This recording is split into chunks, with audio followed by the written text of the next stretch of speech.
pull over real quick, stop right here. And so they got service. And so she was able to try to give me instructions. And then I had never done that I don't think for here. And so she'd give me instructions a while back on how to do the call. And so I finally found those and got it done. But anyways, we're glad that you're here and enjoy an evening together, even if it is not so great outside as far as our well-being is concerned, or I guess I should say maybe as our comfort is concerned, because as many of us are known to say in this part of the world, we needed a little rain, right? We sure needed it, and we're thankful for it, even if it causes us some inconvenience in our lives. So we are on our next to last week for the book of Ecclesiastes.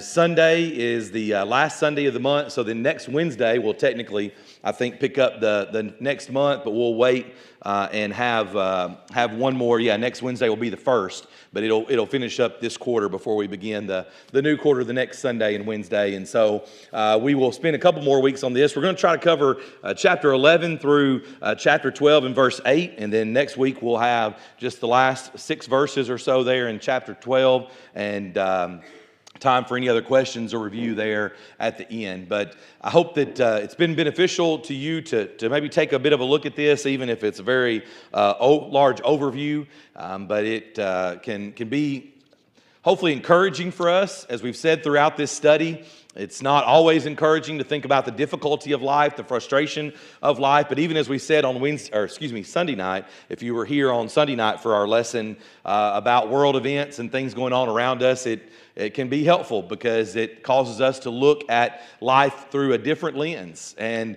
this is even a different lens than maybe that of the idea of hope. You know, we mentioned that in our lesson Sunday night, but we should live this life with a ray of hope, a life of hope, thinking about heaven and thinking about even the difficult things of life through those lenses, as we say, to think about the hope that we have. And so even though there's a lot of difficulty here, hopefully it's been somewhat encouraging for you. Tonight, the title of tonight's lesson, really not only tonight but next week, is kind of the idea of the bottom line. As we're coming to the end of this series and we're thinking about don't waste your life. We've used that phrase a few times. I've shared with you that the material I'm using sort of carries that theme through each week and each study, but don't waste your life. And so as we think about what we gain and the advantage that we have for all of our effort in this world, you know, what's the bottom line of all of this? And so last week, if you were with us, we touched on chapter 10 and through the first part of chapter 11, and they offer wisdom on how not to live foolishly. Things that we need to do to live a life that's faithful to God, and that's keeping those things in mind as opposed to the difficult parts of life. Then how not to speak foolishly, chapter 10, verses 12 through 15. And then the wise teachings kind of continue into chapter 11, showing us the difference. This is foolish living, this is wise living. And here's some directions for wisdom. How to have wisdom. So tonight we're going to pick up, and we really have about 7 points. We're going to cover 3 tonight, and then 4 next week to kind of conclude this idea of what is the bottom line. So if you have your Bible open there to chapter 11, notice first of all verses 7 through 9. Truly the light is sweet, and it is pleasant for the eyes to behold the sun. But if a man lives many years and rejoices in them all, yet let him remember the days of darkness, for they will be many. All that is coming is vanity. You may have a paragraph break in your Bible. Well, let's look at verse 9. Rejoice, O young man, in your youth, and let your heart cheer you in the days of your youth. Walk in the ways of your heart and in the sight of your eyes, but know that for all these, God will bring you into judgment. So the teacher's first conclusion is the idea that life is full of seasons. We talked about this idea that life is circles. It's full of frustration and emptiness. But yet, all 3 of our points tonight, by the way, are going to start with the letter R. I don't have a lot of notes on the screen, but just a little bit. But we need to then rejoice. Maybe you've seen, if you can make it out there on the right side of the screen, we sometimes say, any day above ground is a good day, right? And that's the thought process that we should sometimes have. The teacher tells us to rejoice. He says that light is sweet, it is good to see the sun, it is good to be alive, and every day that our eyes are open, in essence, we are able to see the sun is a gift from God. And sometimes people say that facetiously, sometimes people say it jokingly, sometimes people say it in I guess, a sarcastic way because they don't really mean it, but maybe they're just trying to put on a good show and feel good about, that. But truly, life is good. We need to enjoy life. In fact, verse 8, the teacher says that if you are given many years of life, then be glad for them. Life is fragile. Life is fleeting. We're not invincible.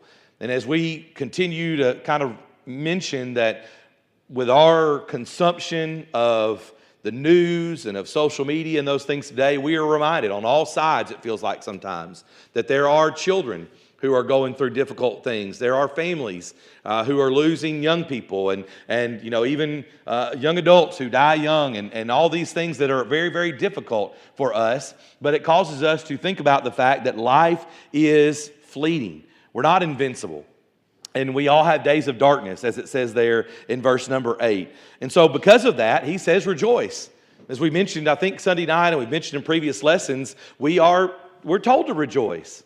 That sometimes you may have heard it said about Christians before, but, it's good to be a Christian. It should be the happy life. And you may have heard like the preacher say to somebody before, well, if that's the way you feel about it, then you should tell your face. You should smile about it. You should let somebody know that is how you feel about things, because often we can have this sort of, sad, sour expression because of the difficult nature of life. And we need to remember that we are to rejoice. He says to remember in verse number 8 there that there will be many days of darkness. And so don't give up, but go through life with our eyes open. It's a gift. Be glad you're seeing the sun, because we also know there will be days of darkness. And when God grants us a long life, that's the other side of this. I don't want to see the other side. Right? Somebody says, well, I don't like the bad days. Well, the alternative is you're not living anymore. Because if God grants you with 30, 40, 50, 60 years, we can pick any number we want, you're going to see the dark days. There's going to be difficulty coming. We are promised that there will be days of darkness. So therefore, enjoy your life. And in fact, enjoy your youth. This is going to come back up in just a few moments, but enjoy the youth that you have. Some of you may say, well, I don't have youth anymore. I don't, but to some extent you do. You think, Again, without mentioning ages or anything like that, just because you're 60, you could live to be 80. You might be 70. You live to be 100. I don't know. You say, well, I'm not young. Well, no, you're not young, but you don't know how many years you have left. And so the point kind of is we need to take advantage of these things. We're to enjoy life and even seek pleasure, in a sense, in some things, knowing that God will bring everything that we do into judgment.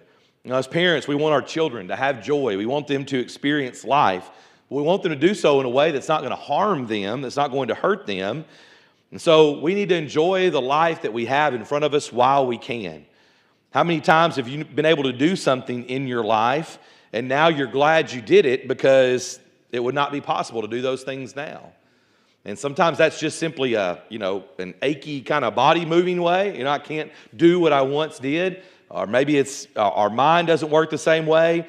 It says in the notes here, maybe you moved. Maybe you didn't have the money. Maybe something changed in your life or changed in your relationships that you can't do those things now, but you're glad you did those things when you did. If we kind of have this mindset of rejoicing while we have the time and opportunity with each day. Difficult days come. Maybe we're a little better able to handle them as we think of the good days. We always sing the song, Count Your Many Blessings. Is that something we can do? It doesn't always take the pain away. We're going to come back to that in just a moment. It doesn't always take the hurt away, but it can sort of give a little buffer to those things. So first of all, here he talks about rejoicing. What comments or questions you have here? Perspective, that's a great word. Yep, perspective. Realizing that everything here is ultimately going to come to a screeching halt, but while there are things here that are not going to last past this life, the good things that happen, we're supposed to enjoy. Yeah. One of the principles that I think has been lost on many generations is how you can feel when you come in from a long day of work, when you've worked hard and you know that you earned whatever pay it was that you got, and you are able to sleep a whole lot better than if you've been wasting a day or doing something bad, and you'd rather rather not even think about it, you know, or want anybody else to know about it, but you can feel a bit of accomplishment that God's blessed you with the physical ability to do what you could do, and you did to the best of your ability, and there's confidence in that. Yeah. A perspective. That's a great word, and probably an encompassing word for the things that we've been saying. Anybody else here? Comments, questions? You know, it's very interesting to me to think about the way that life once was, maybe even in a time long before any of us. Think about frontier days and those kinds of things. And, you know, you got sick, you broke a bone. I mean, something bad happened. You might not make it. You might not make it very far or very long because, you know, medicine wasn't what it is now, and those kinds of things, and just the slightest things could take somebody out, or again, they might get sick, and today we could treat it within a matter of a few days or a week and you're better, but then, you know, there wasn't a lot of hope. And there was a perspective there about that. Fast forward till today, and for many years now, but we live in a society where we spend billions of dollars to prolong our lives here.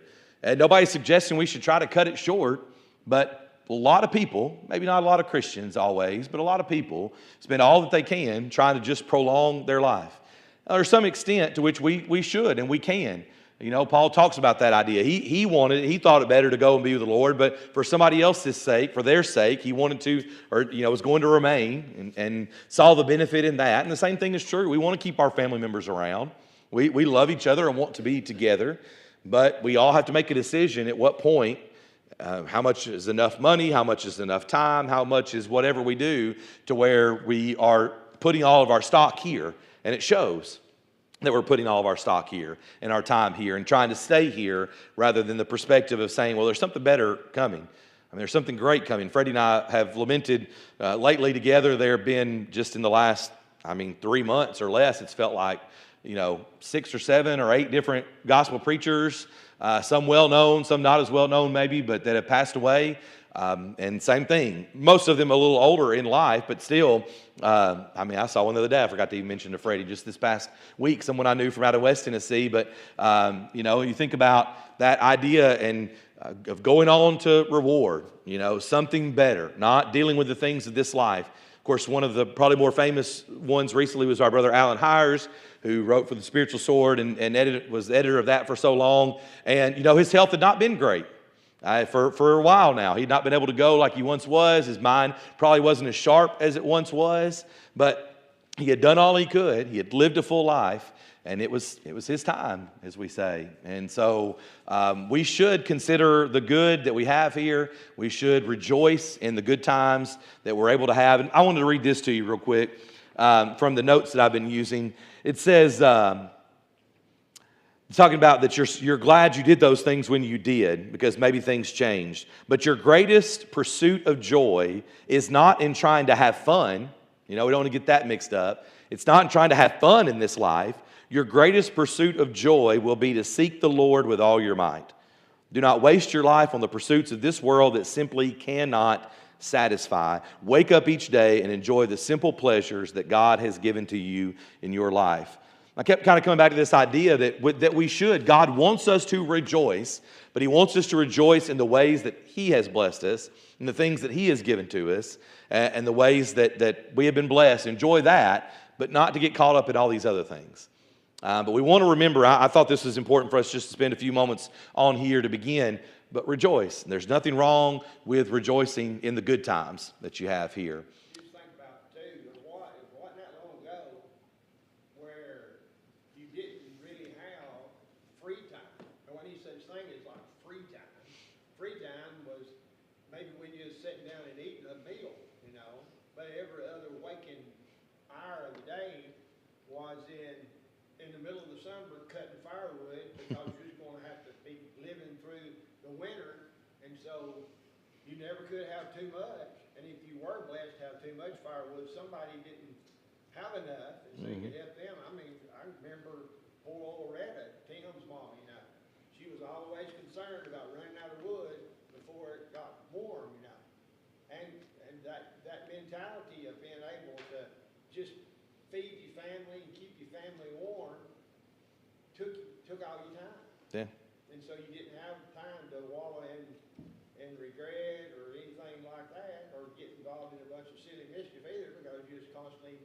trying to prioritize what you were held responsible to by God with Yeah. your family. Some of the basic needs. Yeah, for sure. All right, so verse 10 here. Our second point comes simply from verse 10. And there's a therefore. We sometimes point this out, of course, as preachers. Therefore, because of the things that have just been said, remove sorrow from your heart and put away evil from your flesh, for childhood and youth are vanity. New King James Version there. But our second term in the R's here is to remove. And depending on the version you have in front of you there, you'll see some different words that may be used. I think sorrow and anxiety and vexation are some of the main ones. The English Standard Version has taken this word and rendered it vexation, which has a very wide range, which you'll see as you look at these other translations, but it can mean all of these words that are on the left side of the screen there, plus stress, grief, anger. The teacher's not telling us that life is not painful and frustrating. He has spent most of the book he's been telling us how empty and exhausting life can be, but he's telling us to push through these times because life is short. Move on from the sorrow, move on from the anxiety, because you don't have the time to waste staying focused on the pain and the worry and the heartache. It's kind of almost as Freddie has been illustrating for us here. For many years, and for some people, it's just their personality. They stay so busy, then they're not focused on those other things. There's so many other things to focus on, and for some people, then they just sort of find themselves, whether it's out of laziness or whatever it might be, with so much free time, like Freddie was kind of talking about there, that they are thinking and worried about all of these things and allowing it to sort of press in on their life, and it really paralyzes them, as we say. They're not able to do anything because of the vexation, the anxiety, the sorrow, the worry, and the frustration. And so he's telling us here that we need to remove those things, keep them out of our life. You're wasting your life, right? That's our phrase we keep coming back to. Don't waste your life. You're wasting your life if you are thinking about and giving all your time and emotion to thinking about these things, to thinking about the past. Yes, life is hard. Yes, life is frustrating. Yes, life has sorrow and hurt. Yes, we will be confronted with stress and anxiety. But don't waste today because you're focused on yesterday. You've got to kind of remove those things. Now, one thing we want to make mention of here is the teacher is not, I don't believe, the teacher is not downplaying one drop of pain that you have. You know, this is not the kind of old adage that I don't know how many dads, Robert Turner may have said it a bunch of times, Freddie Clayton said it a bunch of times. We give dads a hard time. They say, just rub some dirt on it, right? Don't cry about it. Don't whine about it. Just rub some dirt on it and get over it. Nobody's suggesting that our pain is not real, that we don't have to process emotions and feelings and hurt sometimes. Not downplaying that we will have pain, but he's telling you, the teacher is telling you, don't be swallowed up by that. Don't be swallowed up by that. In fact, I would suggest that we have had a tendency. Some people, men, get a lot of the blame, carry a lot of the brunt of that, and maybe it's true, but of just repressing feelings, right? Not ever having any emotions, just ignoring it, turning it aside, and sort of being robotic in things. And there's some truth to that with a lot of men. And so we don't have to repress it. We need to process things, but we can't get swallowed up by it. We've got to try to remove these things from our life so that we can live a good life, not wasting our life, and that we can enjoy life, the things that we have in front of us. You know someone, I'm willing to say for sure, you probably have been that person at some point in your life who couldn't enjoy what was in front of you because of the worry about the other things. I've certainly felt that way. I always call it, at least for me, I feel like I got that feeling in the pit of your stomach. You just kind of got this weird tingling inside. You just feel weird about it. You're like, what's that feeling I'm having? Well, it's that something's eating at you.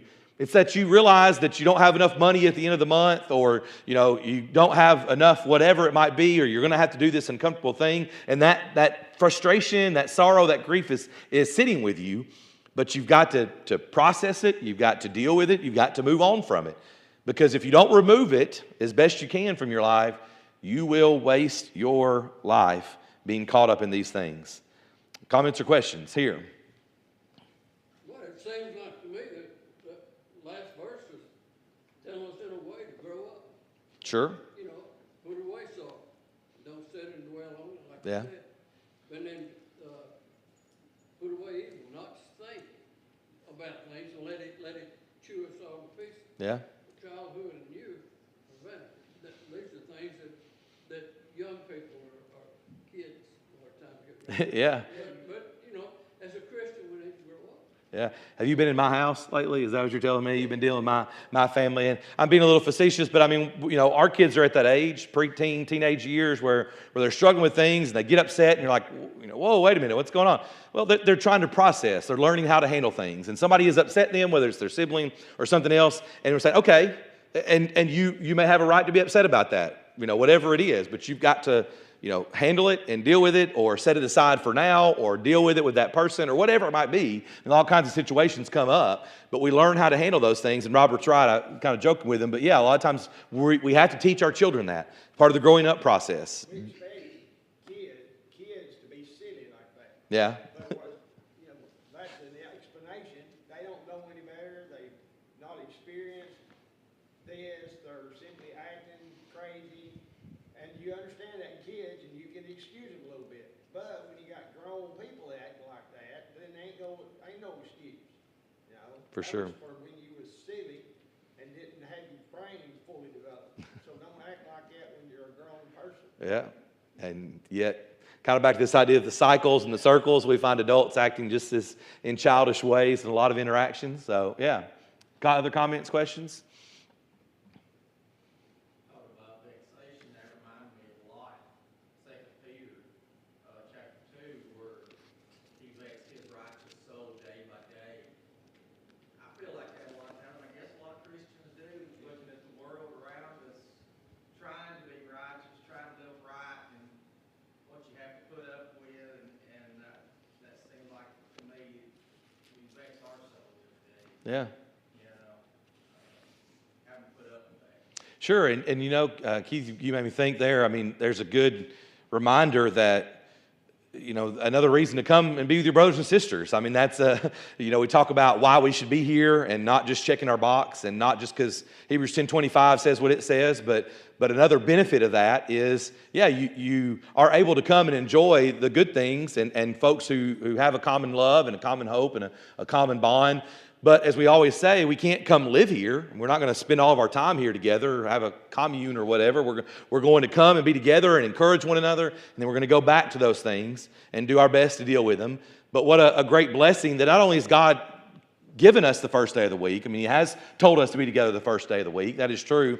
But even, of course, it's tradition. I mean, tradition in a sense. But then we have this idea that we can come together again on a Sunday. We come together on a Wednesday night.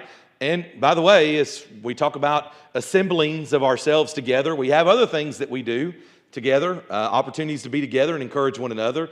And that wasn't necessarily Keith's point, but it made me think about that idea that, yeah, it helps us get through those frustrating things. And I think I mentioned this a little bit maybe in the lesson Sunday night, but I can get caught up in that. You know, it can weigh you down. You just get very frustrated. And I was preaching to myself a lot Sunday night about the idea of there still being hope, and, you know, there still being good things in the world, and our need to try to get past those things. Because I'll be the first one that'll say it's really easy for me just to feel defeated by a lot of the darkness in the world and just sort of wring my hands and raise my hands and say, I don't know. But we can't quit. We're not supposed to try, you know, to just give up. And so what the teacher is saying is you've got to do your best to remove it. You can't get rid of it completely, but you cannot focus on it. You're going to waste your life if you are focused and swallowed up by your sorrow, your worry, your frustration. It's not doing you any good, and it's wasting the time that God has given you to enjoy life. Going back to our first point in rejoicing there.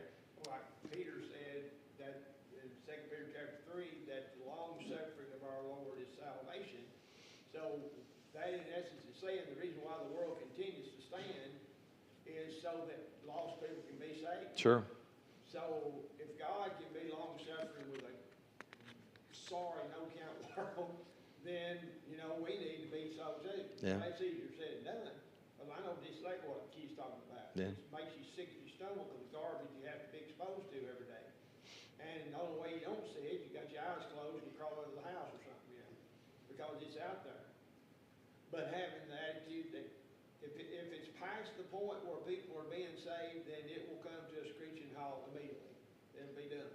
But there's still opportunity, there's still hope, and God is not done with it yet. Yeah.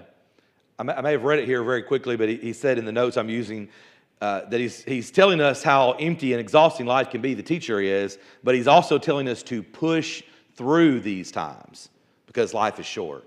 So maybe that's a good way of some of what we're saying. We can't take it away, and to some degree it can benefit us, the sorrow of this life, causing us to long for heaven. But we've got to push through it and not be focused on it and not waste our time focusing on those things.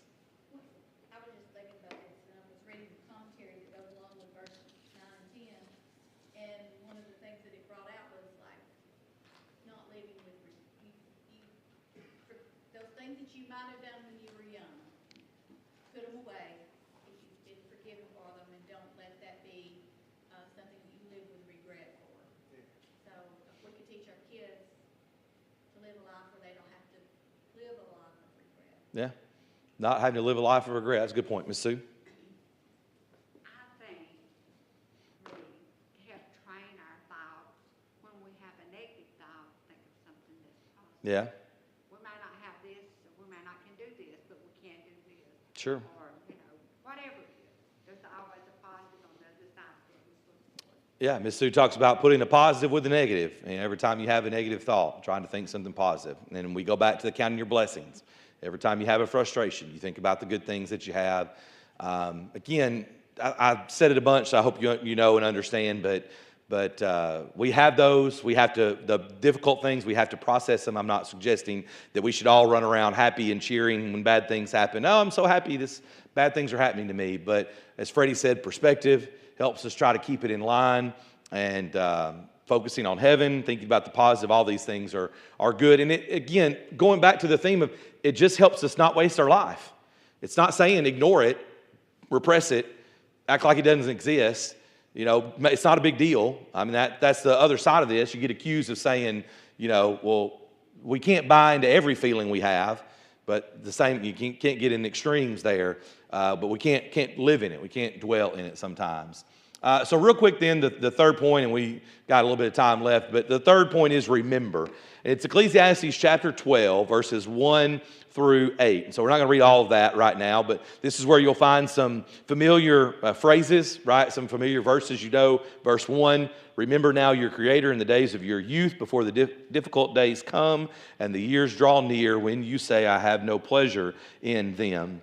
Of course, verse 8 is not the only time, but another time there where it says, vanity of vanity, says the preacher, all is vanity. And as you look at chapter 12, if you have a Bible open there, you'll notice verses 9 through 14 probably set off by a paragraph maybe, and that is where we'll come back and talk about next week, the whole duty of man. Very, very well-known passage to us.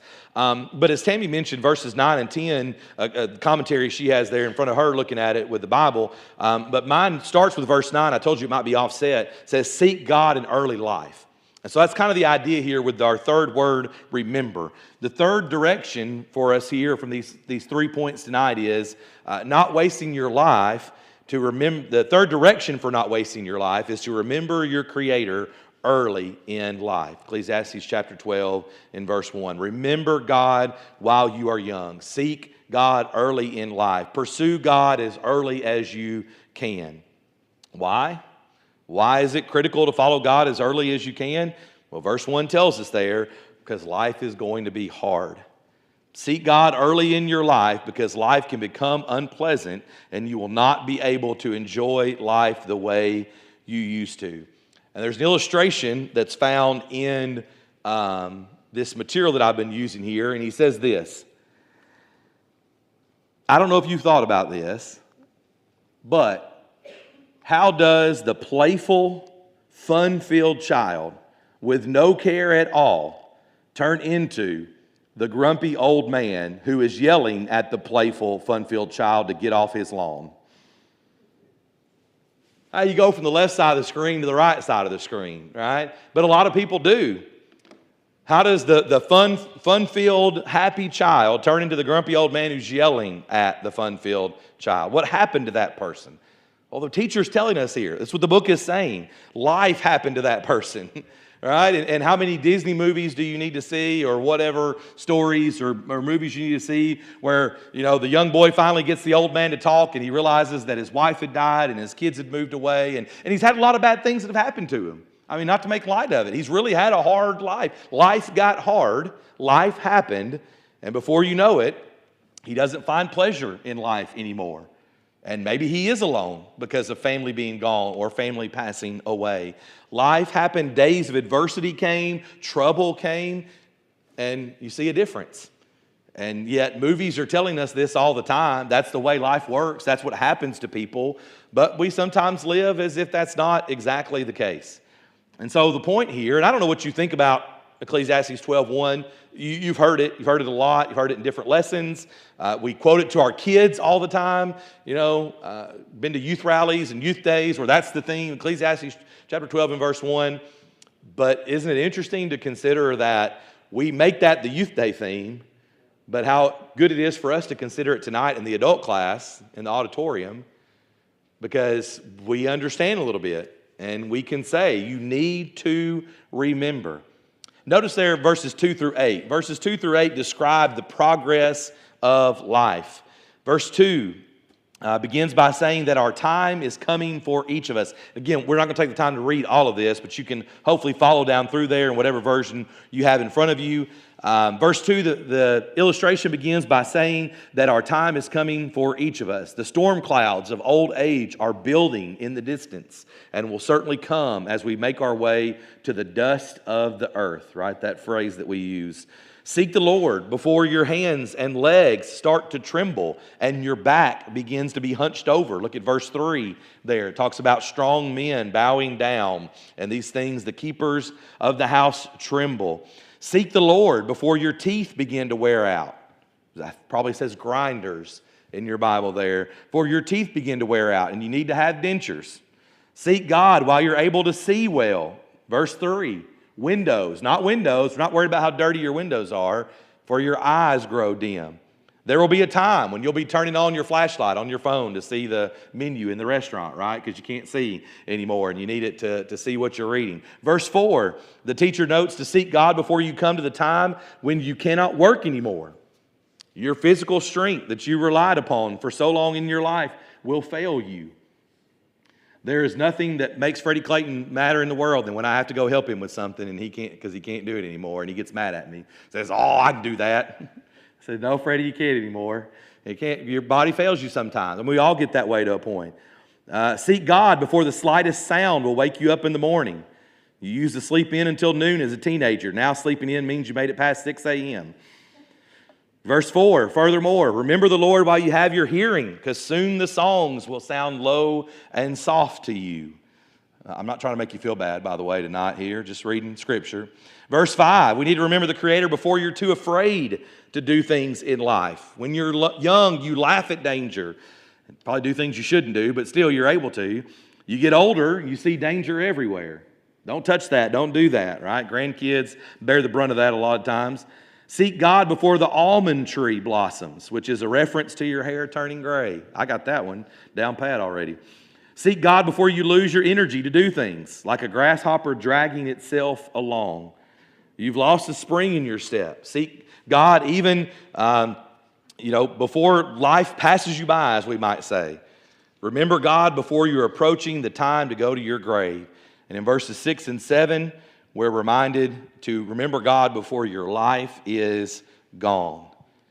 God wants us to think about the fleeting nature of our lives and recognize what is coming for all of us so that we will remember our Creator. And here's the key, as soon as possible. As soon as possible, right? I mean, you say, as we said just a moment ago, that, well, I'm past that stage. I can't do those things anymore. Okay, but as Freddie mentioned, you still have blood, you still have breath, you're here. So you can still do something, and you can still take advantage of the days that you have. As we said earlier, whatever it might be, another 5 years, 10, or 15 years. So remember your Creator as soon as possible. Now, understand, remember does not mean to simply have mental awareness, right, of God. It doesn't mean to have just, oh, remember God. Oh, I remember God. You know, that kind of thing. There's a rumor that Saturday is my wife's birthday. If I remember her birthday and I just say, oh, it's your birthday, I remembered, you know, I don't do anything else, probably going to be in trouble, right, if I don't do more than that. Remember your wife's birthday means you better go buy a card and maybe a gift or do something or tell her at least happy birthday, right, and not just let it slip by. It's more than mental awareness. Remember God. It doesn't just say, oh, I know God's there. I simply know He exists. But to remember God, fully devoting our lives to Him before it is too late. Because if you're here tonight, it's not too late. And as Freddie was saying, even with the dark, dark world around us, it's not too late. A lot of people seem like they're past it and they're never going to listen, but it's not too late, and we're thankful to God for that. Remember God in everything you do. Remember God before you lose your enthusiasm and desire for life. Remember God before life sours you and turns you back into that guy and on the right side of the screen there. And really, remembering your Creator is probably the way to keep you trying to be that guy on the right side of the screen, turning you into a grumpy old person because you have the right outlook on life. You know you'll rejoice because God has given you another day, as we had on the illustration earlier as well. What comments or questions here? It's not that the older people that are in this class don't have and won't develop bad hearing and lose their teeth and can't sing no more, can't do nothing like that. Christians are not immune to all those things that come with old or advanced age. It's just our perspective is not on the here and now, when that's all that poor fella can think about. Yeah. In the here and now. Yeah, for sure. What else? We won't go around and list all the ailments we're all dealing with tonight, but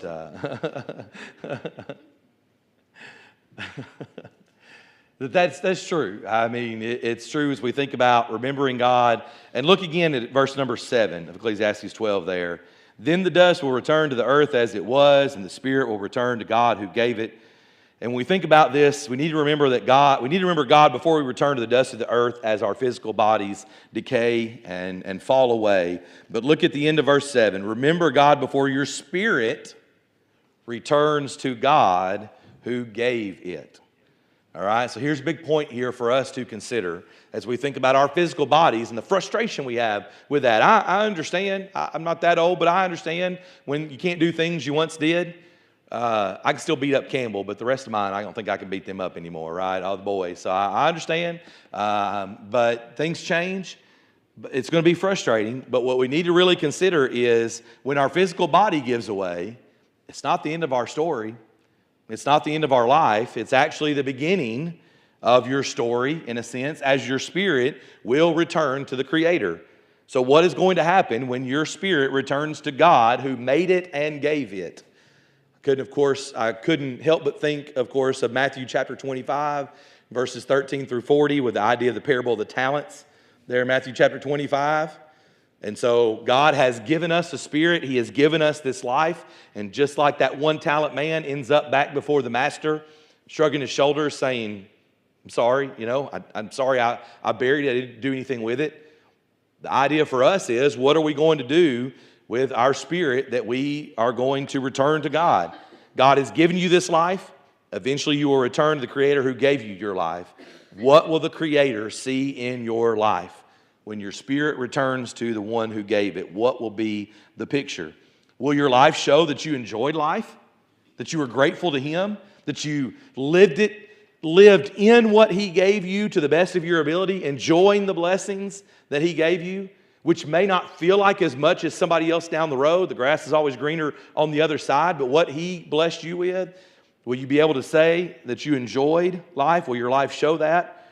Will your life show that even through the vexation and the sorrow and the stress and the worry, that you did your best to remove them from your heart and focus on what God is doing and has done in your life and is doing around you and the work that He gave you to do, that you're moving toward Him? We know that sorrow and that worry is like baggage. It's like things that we're carrying on our back. And the more we can set aside and this idea of remove from our life, the more we can do that and the more we can move closer to God. who will strengthen us in those things.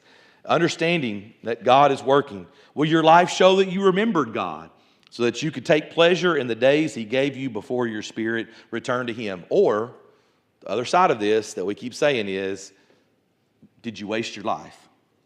Did you waste your life? Unfortunately, we can't do anything about the past, as we've mentioned already. We can't go back and change things that we might have missed out on already. But you've got time now. What are you going to do with that? Even as we think about bodies failing and old age and these things, and even this question that we keep coming back to, sort of our theme verse from this in chapter 1 and verse 3. What profit has a man from all his labor in which he toils under the sun? So are you rejoicing? Are you removing? Are you remembering? Or are you wasting those things? And sort of answering this question with the vanity. It's just useless. It's no good to me. I can't do anything. It just brings me down. Or serving God, realizing the value in the difficulty of life, remembering the value in seeking God all of our lives, and doing our best to serve Him. It's a challenge. You look around the room or you look around your family and around the world, and there are people dealing with various things, right? Maybe you're in a season now where most things are good. Your health is relatively good. Your family is relatively good. Somebody else is dealing with the cancer and dealing with the other difficulties, but maybe you've been through that. Life is a cycle. Life is frustrating. All these things that we've mentioned. It's a circle. It's crooked. It can't be made straight. But there can be value in taking those difficult lessons and continuing to serve God. When you think about others in life, sometimes they look at Christians. They say, I don't know how you do it. How are you still upright? How are you still smiling through these difficulties? There's an open door there. There's a chance to tell someone, to teach someone about the God you serve, and try to point them towards what matters, what gives value to life. Because if you're caught up in the money, if you're caught up in the stuff, it's going to fade away. Even if you're caught up in your own body. I mean, back to that illustration. If you're caught up in trying to make yourself younger and healthier and all those things, there's only so much you can do. If you're caught up in that, it's going to feel like a waste. But if you keep your eyes focused on the right thing, then it's not. It's part of life, but it's all working towards being with God for all of eternity, and how wonderful that will be. I heard a bell, I thought, but I got 2 minutes left. Talk about stewardship. Stewardship, that's it. A good point. All right, so very short assignment. If you want to read ahead for next week, we'll cover the last 6 verses there of chapter 12 and finish up this study. Appreciate your attention and comments tonight.